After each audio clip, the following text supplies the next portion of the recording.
Hey there, welcome back to another video. This time around, it is my review of the 2002 Jamaican crime film, Shottas.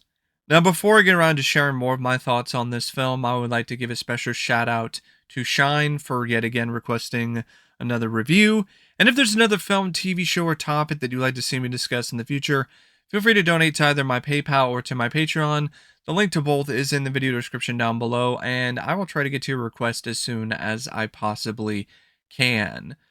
Also, before I share my thoughts on the film, I want to explain this. I bashed my nose into something while I was moving some stuff around, so that's why you got this big red spot right here on my nose. I hope it's not too much of a distraction. Yeah, let's talk about Shottas. Now, Shottas is a very low budget film that was shot, I believe, in Jamaica, and it's directed by Cess Silvera, who also wrote the film and produced it. And it's a movie that got a cult following within the rap community and within a lot of other people who were into these kind of hood movies at the time, because it became like a bootleg. Like, there was a bootlegged version of this movie that leaked, and so before the film even got an official release in the States, it already had gotten some kind of street cred, so to speak. And it's got a cult following, but I wasn't a big fan of this film. I would say there were some moments of so bad it's good fun with some of the dialogue and some scenes. Honestly, a lot of the best scenes just involved the character Mad Max. But it's just one of those movies where it's very much a generic kind of film. The only difference is that it's from the perspective of Jamaicans and Jamaican filmmakers and actors. But it's just Scarface, but with a Jamaican flavor. And Scarface is a much better movie. And I've seen better hood films too than this. This is honestly one of the weaker hood films that I've seen as of late. But then again, I'm a white boy living in the suburbs, so I'm probably not the the target demographic for Shottas. But I appreciate the effort. I do. I think when it comes to making a film, especially one not having a lot of money to work with, not having a ton of resources, just finding a way to just grit it out and grind it out and do it on your own. I do respect that. I At the same time, I don't think Cess is that good of a director. It's one of those things where, yeah, I respect and I appreciate the effort put into the film, but the end result is not very impressive from a directorial standpoint. I mean, look at its filmography; it's pretty much non-existent outside of this film, and I think that's kind of for a reason, because he's not that talented or that strong of a director. It's very evident when it comes to his just overusage of slow-mo and freeze frames. He just does that way too often, to the point where that seemed like it was the only trick that he had up his sleeve. And after he does it like 3 times in the span of like 5 minutes or more, it just loses all of its luster. And so what you're left with is a film that looks very much like a low budget production. A director who's kind of floundering behind the camera, can't shoot action scenes worth a shit. I mean, the action scenes in this are pathetic. They don't really create any sense of tension or excitement or thrills. It's just people walking into a room with guns drawn and just firing some rounds. And that's it. Maybe with some slow mo and a couple freeze frames. But other than that, it hits the mark as often as somebody firing a gun while blindfolded. Like, it's just a pretty poorly directed film. The best moments, I would say, are scenes that just feature generic lines of dialogue or maybe an establishing shot or two. But other than that, it's not good. And I honestly feel the film could have been better if you had somebody who actually had experience directing a film. Maybe they didn't have the ability to have someone like that work on this project because of budget constraints or whatever. And if that's the case, so be it. But because of the fact that you have a very inexperienced director behind the camera, it just leads to a film that looks pretty shoddy. I mean, the guy can't even shoot sex scenes well. Like, the sex scenes were laughable and had way too much slow mo. He also wrote the film, and this is Shottas. This is the plot of Shottas. It's just Jamaicans doing gangster shit. That's it. For like the first 40 minutes of the movie, not a whole lot happens. There's a prequel kind of a bit that's a prologue to the events that take place for like the last hour or so of the movie, or not really hour, like the last like 40 minutes, which is some backstory for the characters when they were kids in Jamaica, Biggs and Wayne, and they robbed this guy, and they use the money to get visas and go back to America. But then 20 years later, they're back in Jamaica because they got deported or sent out of America because of their illegal activities. But eventually they go back to America, specifically Miami. But that doesn't happen until over 40 minutes into the movie. And the movie's like an hour and 30 something minutes. So that's a good chunk of time that just feels like it's wasted with these characters just stuck in Jamaica. And the only type of scenes that provide any sort of intrigue or excitement are scenes of scantily clad women twerking or dancing at the club, or a few shootouts. But the way that they're shot, yet again, it's just so repetitive. And the way that things are written, there's no creativity when it comes to the kinds of shootouts that you get. It's just the same stuff over and over again. And I don't think the script does a good job making you, I don't know, sympathize with, let alone learn to like these characters, like this group of gangsters, compared to some of these other films where, yeah, you have these groups of characters who are doing illegal things, but the way that they're written, there's something about them that you can connect with a little bit more. This just seemed like typical bland sort of stuff. The most interesting character was Mad Max because the guy's off his rocker. He gets the name Mad Max for a reason. And that's where you get some of the more interesting stuff in the script, like showing like how crazy this guy is. He's killing people and he's putting the body count in blood on the wall. There's a scene where he's smoking a cigarette from what you think is a hand, like he's just smoking a cigarette from his own hand, but it turns out to be a severed arm that he's smoking a cigarette from. So that is stuff that script wise stands out. The other typical gangster stuff does nothing for me because at this point it's just very repetitive, and it's been done before and it was done better in other films.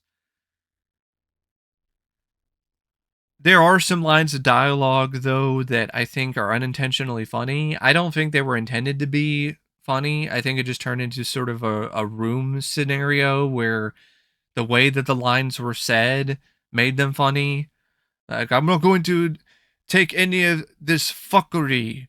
Or some guy talking about banana boats, and you don't talk bad about banana boats. Or the take the what and leave the what? There's some moments in terms of the dialogue that provided some laughs, I have to be honest. Um, the film also does a bad job screenplay wise in terms of establishing its antagonist. It seems like the antagonist is this British guy. Well, I think he's also Jamaican, but he's got the vibes of like a snooty British guy.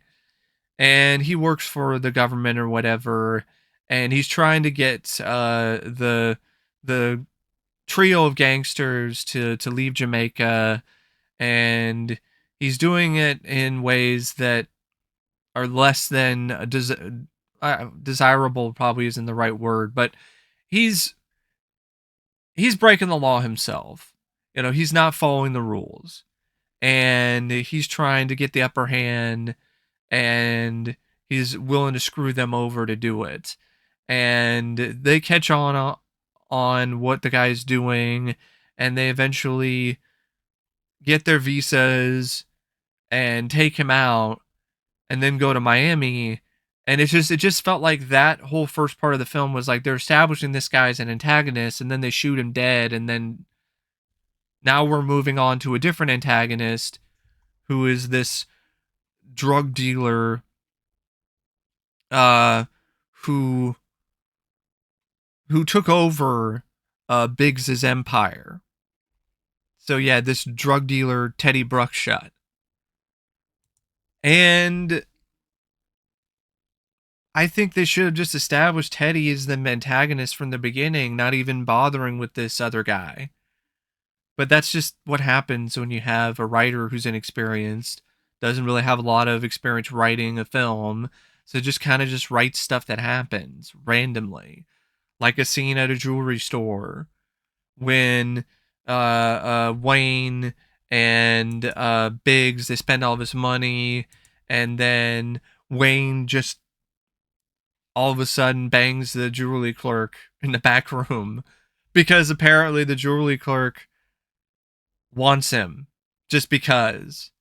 There's just a lot of stuff like that in this script and in this film where stuff just happens. People get shot randomly. There was a character who I think was Wayne's little brother, and he gets shot earlier on in the movie, and I didn't really feel a dang thing because that character was barely even established, and I barely even knew who that character was. In fact, when that guy got shot, I didn't even know it was the younger brother. I thought it was just some random other gangster. And there's stuff involving the police, but that's also really poorly handled. And when you get to Miami, it's just the typical stuff. They start robbing people, they take money, and they build their empire, and they have to deal with people around them that are trying to take them out, and it leads to tragedy where multiple members of the gang get shot, and Biggs winds up getting revenge, and he gets all the money from Teddy and kills him and takes his soul, but he lost his best friend, and it seems like he also is cutting things off with Mad Max because he just sends him to the hospital and says he doesn't know him. So he's on his own now, and I guess it's supposed to be sad because he lost his brothers, and I'm like, the guy's a criminal. I don't care. Like that, it's not the same sort of thing as Scarface where because of Tony's actions and because of his addiction to cocaine, he's not able to think straight, and it leads to the death of his best friend by his own hands. Like it's not the same kind of compelling drama. It's just, oh, they tried to fuck over this drug dealer, and then the drug dealer comes back with his men and shoots first and shoots them and then kills half the crew. And I'm supposed to be like, oh my God, that's so sad. That's so tragic. It's like, that's what happened. Basically, Biggs and his crew fucked around and they found out. So it's one of those things where it doesn't have a compelling bit of tragedy when it comes to the script. Like, I'm supposed to feel some sort of emotion considering how the film ends, but I don't feel anything because the script does a bad job making you feel emotion or feel any sort of connection beyond the surface level when it comes to these characters. And at times it really did come across like it's just the bare minimum plot for a music video, and then they just stretched it out to an hour and a half. And that's probably what it might have started out as. I could totally see that being the case, considering so many members of the cast are musicians first and actors second or a distant third. And something like Belly can technically fall in that category as well, but I felt Belly was just a better movie. Had a better script, and the direction was really dynamic and strong. I can't say the same about the direction in this. I can't say the same about the script here. Doesn't really say anything new. Doesn't really provide that compelling or that exciting or honestly that fun of a plot. The entertainment factor is fleeting because it's just some unintentional moments of hilarity when it comes to some lines of dialogue, some of the bad acting, the overusage of slow-mo and freeze frames, or random bits like the crew playing chess on a travel chessboard that they got at the Dollar General. But other than that, like, there's not a whole lot here in terms of a plot, let alone depth or detail or anything that fresh or innovative when it comes to the script. The cast really not that much better. Like Ky-Mani Marley, he's not a good actor. He has no on-screen presence. He has no real charisma. Did not buy him as in a leading role at all. I didn't buy him trying to be a badass either. Like the scenes where he's trying to be a badass with two guns and everything, I just was about as believable as somebody cosplaying as like Agent 47, but he's like a teacher at the local high school. You know, it's that kind of thing. Like it didn't click for me. I never bought it. I didn't buy it when it comes to Wayne either, played by Spragga Benz.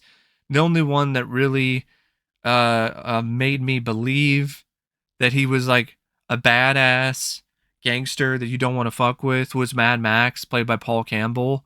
And Paul Campbell delivered the best performance in the film other than Louie Rankin, because he's an actual actor. Like, he did a lot of acting for a lot of different Jamaican films. So he's got a lot of experience. Spragga Benz, nope. Ky-Mani Marley, not so much. A lot of the other people playing the different little supporting roles, same sort of thing. Like Flippa Mafia as John, Assassin as Blacka, Wyclef's Gene is Richie. Like, he was really bad. Like, what the hell? Like that whole scene where he's trying to, I think he's trying to be funny. He's just trying to distract this one guy who he knows he's a traitor, so then he can pop him in the head with a gun, you know, with a bullet. And it's just such a cringe scene. Like, the acting is so bad. DJ Khaled is in this as like one of the henchmen of Richie, and he says 0 lines of dialogue. It's just one of those things where it's like, hey, it's DJ Khaled. And that's about it. But yeah, Louie Rankin, he was good. He was in Belly. He did a great job in that, and he was also good here. Played a good villain. You could tell he was having a lot of fun playing the role. I had fun watching his scenes because he was having a fun time playing this drug kingpin who gets all the ladies and doesn't want to hear anyone talk shit about banana boats.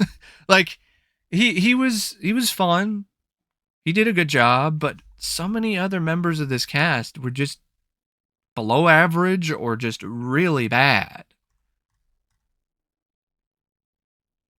Um there were also some actors who played like the young Wayne and the young Richie, and those kids were actually not too bad. The kids early on in the film who played the younger versions of the two lead characters. The film also features some cinematography by Cliff Charles. It's not complete and total crap, but it's also not anything that's really that impressive. It's not an astounding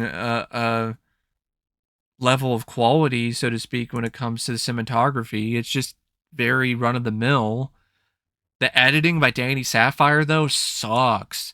The editing in this film is just the opposite of excellent. It's really awful.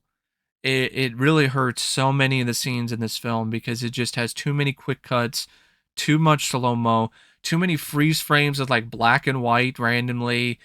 It's just trying way too hard to be like a cool music video that it just becomes absolutely ludicrous on more than one occasion because of the way that it's edited.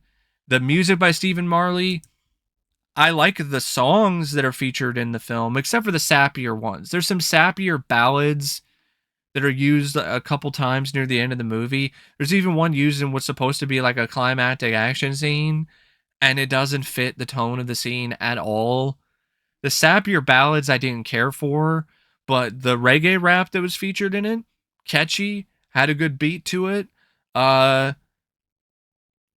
Honestly, those songs were some of the better things about the movie, like the song that played during the opening credits, some of the other songs that played throughout the film, just not the sappier ones. Like those I thought were just really awful, just bad and really hard to listen to. The score was also hard to listen to at times, especially when it comes to this repetitive piece. They played it numerous times throughout the film. It didn't work the first time around, but they kept doing it. I don't know if it's like a Jamaican instrument or something. If it is, I could care less because it's so unbelievably obnoxious and irritating. It sounds like somebody is choking a goddamn chicken off screen. It's so bad. And they do that like it happens like at least a few different times, if not more than that, throughout the movie. And every time you hear it, it's just like nails on a chalkboard. I'm like, stop choking the fucking chicken. Leave the chicken alone. Now, the film has like a 95-minute running time, but like it's not something that's really that fast paced, at least not to me, because the first 40 minutes were pretty rough to sit through. And then when they get to Miami, yeah, there's shootouts and there's multiple scenes of spending money and stealing money from other gangsters and all this other stuff, but it never really has any impact to me because I don't care. I don't care about the characters. It doesn't seem like there's that much of uh, uh, a feel for tension because of the fact that what is supposed to be present in the script and the story that's supposed to present that tension or that suspense, that this group of gangsters is going to get away with essentially stealing from this other gangster. Like it's like that doesn't really that's not really that compelling. It's not really that engaging. Um but it is one of those films that at the end of the day I wasn't a big fan of it. I would never watch this again. But if it does look like it might be fun to you, maybe check it out. I think you might get more out of it than I did. And like I said, I appreciate the fact that Cess went out there and he got some funding and he made this movie. And the end result isn't something that I'm particularly a huge fan of, but I give him props for going out there and getting it done. Also, there is something to be said about providing a different perspective and having a film that features a lot of uh, Jamaican patois. I think that's what it is. I could be wrong. I don't know how to pronounce it. If I butchered it, I apologize. But it's a specific kind of language and dialect, and this film features that in pretty much every scene.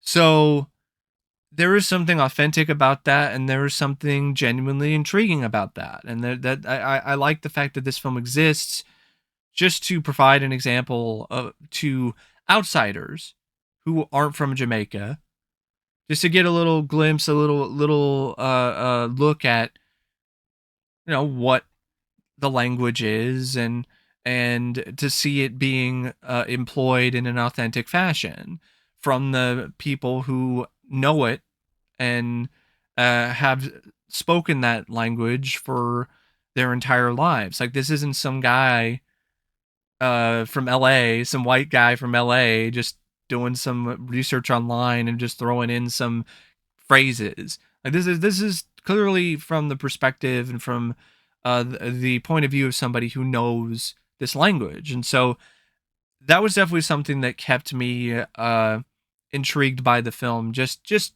for that, because it was just an interesting experience to step outside of my comfort zone, see a film that features this kind of language uh, in this capacity, because it's just something that you don't see every day. And I appreciate those kind of experiences when they do come along, even if it's not a film that I'm ultimately that big of a fan of. So it's one of those things where, yeah, I wasn't a huge fan of the film, but I'm glad I saw it at least once, just to see this language being utilized, to see some of the performers like Paul Campbell and Louie Rankin do their work, and to hear some of the music. And it's a film that I totally get why some people would be bigger fans of it if they can look past the weaker elements of the film and just like it for the vibe and for like the music. Like, I can totally understand why people are into the film for that reason. But it just wasn't for me at the end of the day. But anyway, that's my thoughts on Shottas, and until next time, I'll see you later. See ya.